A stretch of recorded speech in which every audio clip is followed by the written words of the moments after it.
Titans jersey with the matching do-rag up under the cap. She wanna meet up with me after the show. Yeah. I'm a grown man, no way that's finna go. And so I gotta tell her.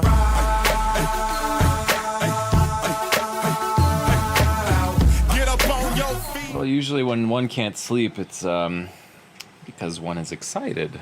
Although, I'm just exhausted, but the sun comes up and you're awake. What can you do? To remove the window scrapers, if you're lucky and yours are, dried out, tap them out from the side. Yo, I'm only being real. Nobody said it would be easy. But then again, the truth hurts, baby. You feel me?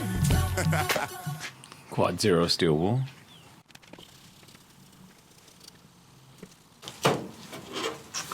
Well, this glue's coming up.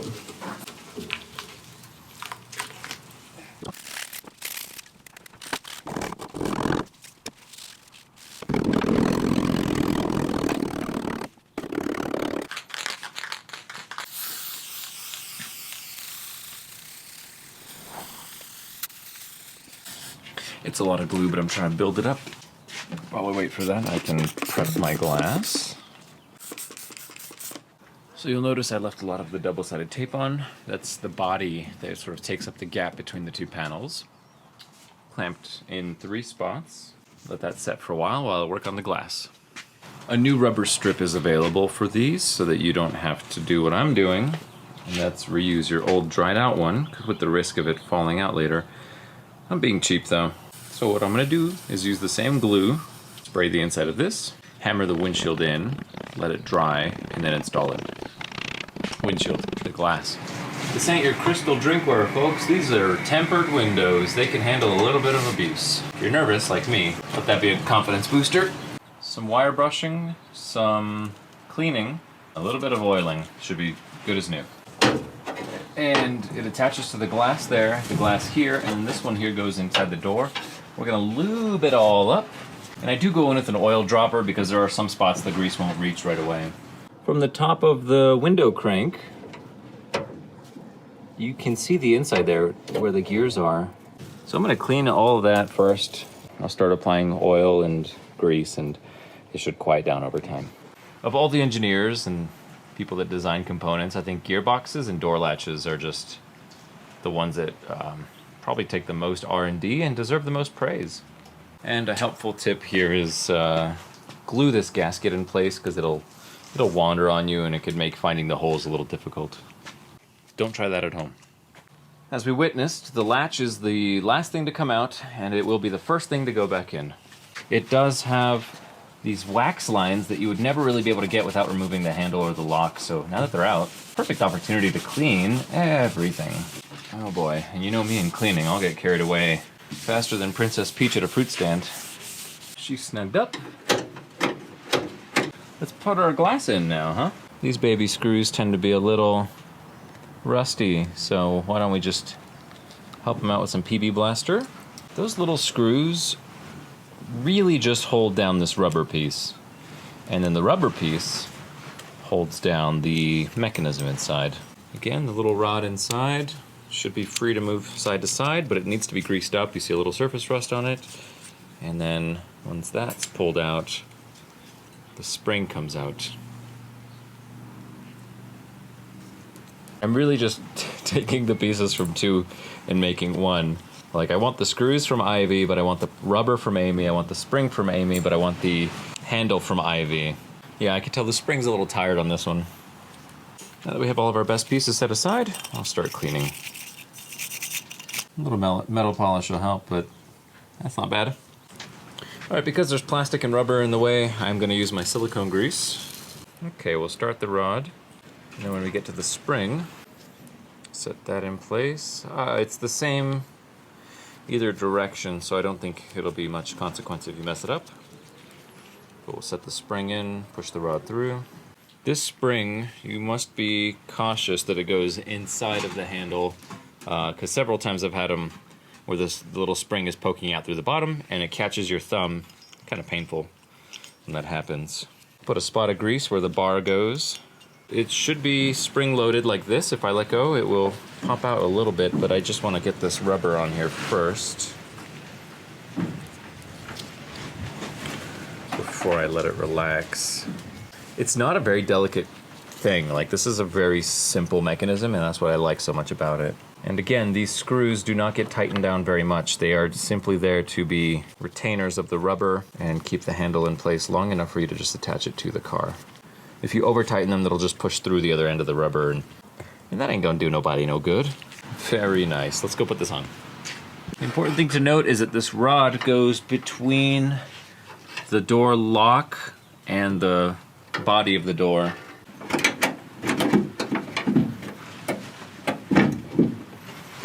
Okie doke. This is the oval hole here, but we'll start that one first.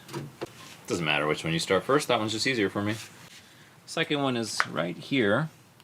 An issue I had on the 122s was the door handles would get loose on some of them. So I guess I didn't use Loctite or didn't tighten the screws down enough for the door handles. Well, thankfully with the 164s and the 140s, you can tighten the screws pretty easily on the door. You don't have to remove the panel to do the outside one. Okay, now we can put the glass in. A little bit of silicone grease on the inside of the window scraper. Start from one end and we will feed it through. Sometimes they're simple, sometimes the channels are a little tight and closed up and it fights you the entire way. Believe you me, I think sliding it is the best way to get it in versus trying to pop it from the top. That's what she said. Well, if you ever wanted to be a masseuse, I guess this is the opportunity to put that to the test. Just sort of massage it in place. Really oiling up the entire channel helps. This is doable with the glass in place. On the fronts, at least you can roll the window down most of the way. On the rear, with the window up some of the way, it's a difficult task, to say the least. My hands are definitely hurting this morning from it. This one's going pretty well. The driver's side had a channel that was closed up, and I don't want to pry it open too much because those channels can break if they're a little brittle. They're just sort of spot welded in there. So you do get extra length of the scrapers. They're not exact cut to size, and I'm going to split that between the front and back more or less, because as time goes by and this settles into place, you know, I am stretching it, but I don't want it to settle and shrink and then I have already cut it early, so it ends up being too short. Now we're well overlapping the vent window. That should be enough. I'm gonna leave that be right there. All right. Everything's gonna want to scratch this glass, and we have to prevent it. Bada boom. I love how easy those pop in. I really like that design. And the front one here. This one installs from the rear. And also from the back. Number 3. Now I'm not gonna roll the window up until I get this little roller installed. I don't like these rollers. I've said that so many times, but it seems like all the windows have scratches from them because they don't like to roll. Besides, the glass kind of goes that way and the roller goes that way. I don't know, Volvo's smart enough to kind of have figured this out, and they're not gonna sit there and roll the window up and down every day for 10 years, but they also don't use these anymore. Probably for good reason. I think they don't use them anymore. Do they use these? I'll back them all the way up. Hopefully that'll spare us some scratching of the glass, but the new window scraper is definitely gonna be pushing on them. I'm just nervous. I did the work to change the glass, I don't want to have it scratched, you know? And now the frame can go in.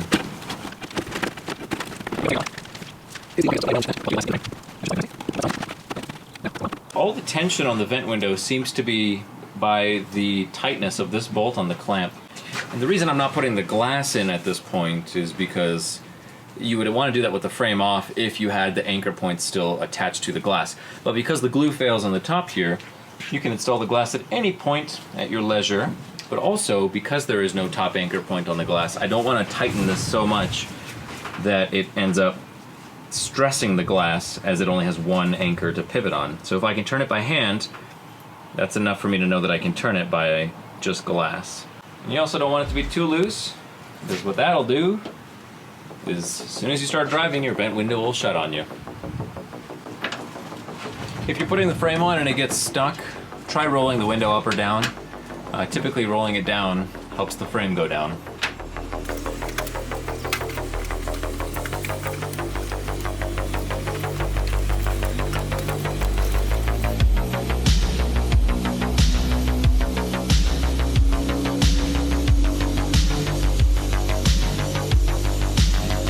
Here's one of the window regulators out of the car. I want to show you a little bit more about how these springs and hooking washers all work. This is the articulation as you crank the window. There's the crank side, there's a spring to help kind of balance the weight of the glass and the frame. And so the whole thing moves up and the whole thing moves back down. These springs here are very cool because on the back side they just hook like that. So an easy way to remove them is you could just push them and then wiggle them. Eventually you'll wiggle that hook to the middle and it will come out like that. And then installation is real easy. You just push the whole thing in and then it hooks itself on one edge and it's set. So real simple stuff.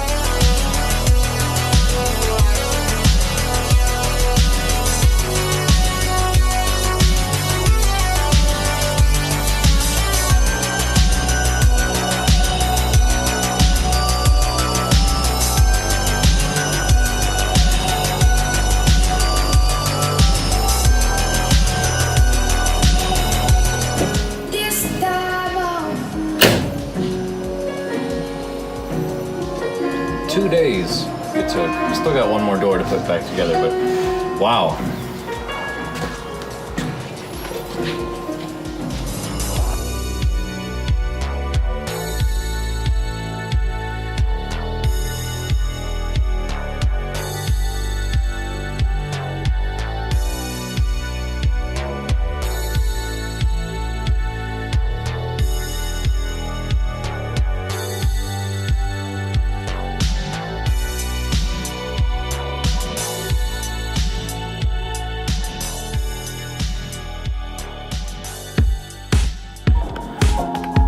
See how all of the work the last 2 days has paid off.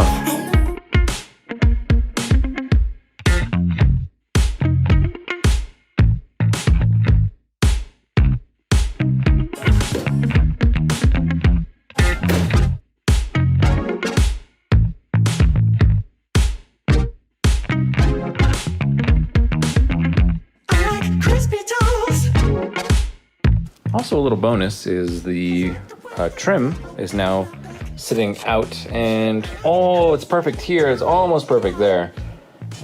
Now with the new seals in place.